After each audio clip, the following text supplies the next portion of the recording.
Hola, ¿qué tal? Mucho gusto. Bienvenidos a un nuevo video en donde hoy vamos a hablar sobre este gran libro, Plenitud de Vida, Pensamiento Maya, del gran autor Daniel Matul Morales. Vamos a hablar un poco sobre él, sobre quién es Daniel Matul y también sobre qué trata este maravilloso libro. Así que los invito a acompañarme un momento más a ver este nuevo resumen. Bueno, ¿qué podemos decir?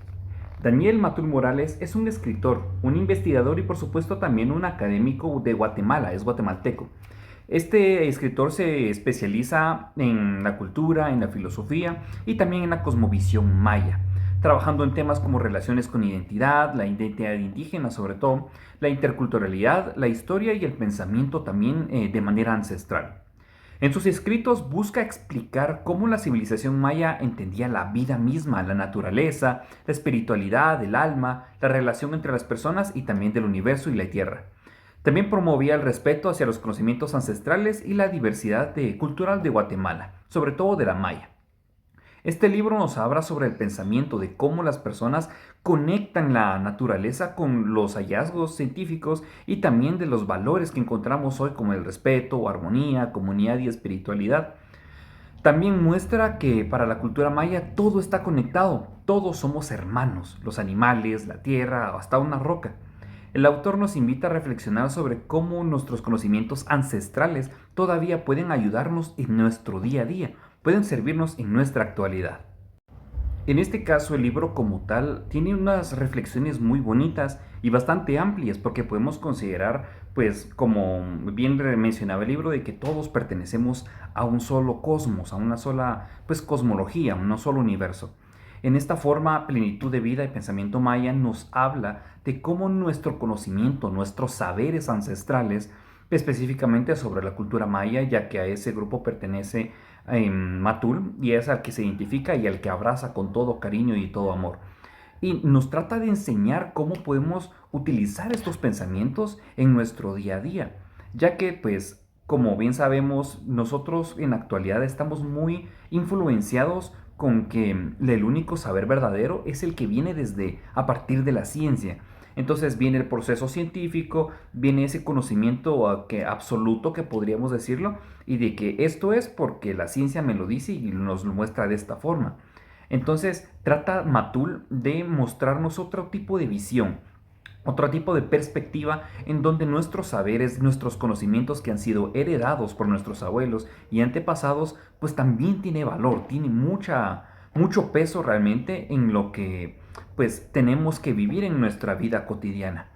Podemos rescatar pues varios de los fragmentos del libro que realmente me tomé pues en guiar un poquito con algunos post-tips sobre algunas frases y cosas que realmente pues me dejaron pensando, porque el libro abre a ese momento de debate interno, a ese momento de reflexión en donde uno va pues pensando, esto realmente me ha servido, lo he tomado de esta forma, realmente el pensamiento maya influye hoy en día en mi día a día. Y algo que me sorprendió mucho es de que en ciertas partes del libro nos muestra cómo a partir del dolor también podemos aprender ciertas cuestiones, ciertas cosas, y podemos aprender a reflexionar a través de ello. Porque en el libro mencionaba a Sepúlveda y también a Montesquieu. Perdonen que tengo que leer, pero los nombres a veces no se me quedan mucho. Estos dos fueron personajes pues bastante importantes en su época. Montesquieu fue un francés, un juez francés, y también a Sepúlveda, que fue alguien pues bastante importante en su época y que tuvo diálogos, conversaciones y también grandes debates muy famosos con alguien también muy importante en Guatemala, que es el que es el franciscano de Bartolomé de las Casas, que fue un gran representante para la defensa de las personas, de la gente indígena en su época. Porque hay frases muy fuertes en las que uno pensaría realmente esa era la forma de pensar de esas personas. Y quiero leerles un pedacito que realmente sí me dejó un poquito marcado en el pensamiento de cómo pudieron haber pensado ese tipo de cosas en esa época. Por ejemplo, había algo aquí que decía, con respecto derecho los españoles imperan sobre los bárbaros del Nuevo Mundo e islas adyacentes, habiendo que entre ellos tanta distancia como la de monos a hombres. Esto decía Sepúlveda de las personas que vivían en América, los llamaba prácticamente como animales, como monos, y justificaba de esa forma la conquista y la invasión española. Aquí hay un fragmento también de lo que decía Montesquieu con respecto a la conquista de Occidente hacia África. Y esto es realmente pues doloroso de escuchar. Podemos llamarlo así, que dice: no se concibe que Dios, un ser tan sapientísimo, haya puesto un alma en un cuerpo tan negro. Es imposible suponer que tales seres sean humanos. Estas son palabras de Montesquieu, algo que realmente pues en nuestra época es inconcebible, ¿verdad? Pero podemos llegar a reflexionar en ese sentido cómo personas en su época tan ilustres justificaban actos tan barbáricos, llamando bárbaros a los indígenas y a las personas nativas de los lugares a donde iban a hacer sus conquistas y sus invasiones. Justificaban de tanto por la religión, conquista por el progreso, por ejemplo, y pues llevaban dolor y muerte a esas regiones. Em, También pues quería comentar un poco acerca de algo que nos llamaba la atención, que es lo que mencionaba antes también sobre el conocimiento, sobre las fuentes del mismo conocimiento. Entonces había una pequeña cita que decía: para conocer, para comprender, no para dominar. Entonces, esta frase también nos muestra de que el pensamiento de las personas indígenas en la época antes de la conquista, e inclusive en épocas más recientes, podemos ver que su búsqueda del saber no era solo para poder dominar, para conquistar, para poder tomar lo que ellos quisieran, sino más bien para tener una armonía. Como yo conozco, yo comprendo, y como comprendo, me es más fácil aceptar y vivir en comunión. Y eso es algo que podemos ver durante todo el libro, y de manera pues un poquito más esporádica en cada uno de los capítulos, que nos va mostrando ese tipo de pensamiento, de cómo esa unión.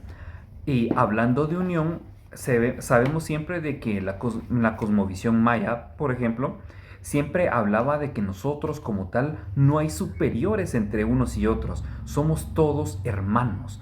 Así nos decían, porque decía, todos somos una misma creación, somos consanguíneos, somos criaturas, y por lo tanto debemos vivir en comunión. Decía que estaba el hermano aire, la hermana tierra, la hermana piedra. Para ellos todo eran hermanos, porque se veían a sí mismos como iguales a todo, y todo iguales como a nosotros.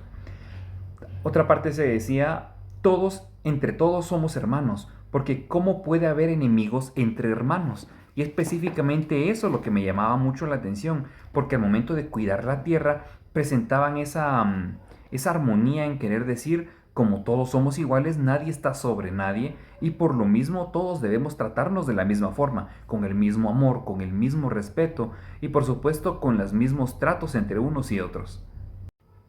Bueno, y como tal, a mí, ¿por qué me sirve también comprender estos pensamientos? ¿Por qué esta plenitud de pensamiento maya realmente me está sirviendo a mí hoy en día, y para qué o en qué aspectos? Bueno, pues aquí podemos destacar varias de las cosas que ya mencionaba. Por ejemplo, el origen del conocimiento. Se nos plantea siempre de que el proceso empírico es el absoluto y que es siempre el origen de todo tipo de conocimiento. Pero también tenemos que tener en cuenta varias corrientes filosóficas, por ejemplo el racionalismo. En este caso, los mayas utilizaban mucho el racionalismo, eran sus propios filósofos. También buscaban el origen del conocimiento, y en este caso, pues encontraban de que todo, bueno, casi todo era transmitido de manera oral, por tradiciones también, y que todo eso formaba un cúmulo de conocimientos que a través del tiempo iba heredándose con cada generación, y por supuesto eso aumentaba mucho más la valía de cada ser humano. Y bueno, también podemos ver de que ellos fomentaban mucho el respeto hacia la naturaleza, por ejemplo. Entonces, en donde todo se trata como hermandad, todo se trata como alguien igual, no queremos hacernos daño unos a otros. Por lo tanto, entonces ese tipo de pensamiento podemos tomarlo como una enseñanza muy valiosa. En el ámbito del periodismo, como hoy en día, esto nos ayuda a reflexionar sobre el respeto a las demás culturas, por ejemplo. también a cómo empezar a dimensionar de que lo que nosotros conocemos no es el conocimiento absoluto, sino que cada uno puede obtener el conocimiento de diversas formas y de esta manera poder sumar un cúmulo de esos conocimientos y llegar mucho más allá. Entonces esto realmente es muy importante tanto para la vida del ser humano de manera cotidiana como para nosotros como periodistas. En este caso, para llegar mucho más a solo ser personas que recopilan datos y que se los mandan a otras personas. Este es nuestro deber como periodistas también y como comunicadores.